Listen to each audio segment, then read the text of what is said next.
5 کو New Zealand میں دہشت گردی کے واقعے میں شہید ہونے والے افراد کے نام اور ان کی تعداد سامنے آ گئی ہے۔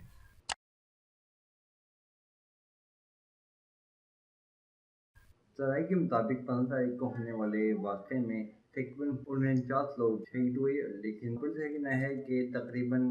50 ڈیتھ ہوئی ہیں۔ اب اس واقعے میں کتنے پاکستانی افراد شہید ہوئے ہیں اور اس میں ہماری حکومت کا اور ہمارے وزارت خارجہ کا کیا موقف رہا ہے اور انہوں نے کیا اعلانات کیے ہیں، وہ آپ کو ہم بتائیں گے اس ویڈیو کے اندر۔ 15 تاریخ کو ہونے والے واقعے میں تقریباً 9 پاکستانی افراد کی شہادت کی اطلاع ہے۔ ان 9 پاکستانی میں سے 3 کو پاکستان واپس لایا جائے گا، جبکہ 6 کی تدفین وہیں نیوزی لینڈ میں ہوگی۔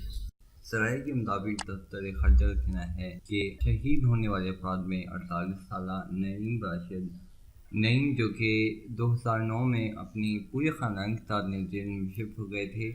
اور جو پیشے کے اعتبار سے ایک استاد تھے،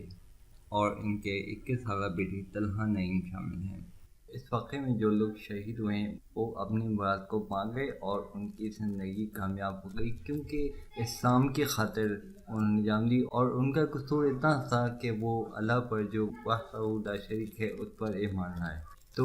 3 پاکستانی جن کا انتقال ہوا ہے، میں اللہ تعالیٰ سے دعا کرتا ہوں کہ کسی بیماری کی وجہ سے ان کا انتقال نہ ہوا ہو، اور وہ بھی انہی افراد میں شامل، کیونکہ یہ افراد انشاءاللہ شہداء میں شامل ہوں گے اور ہمیشہ ہمیشہ جنتوں میں رہیں گے۔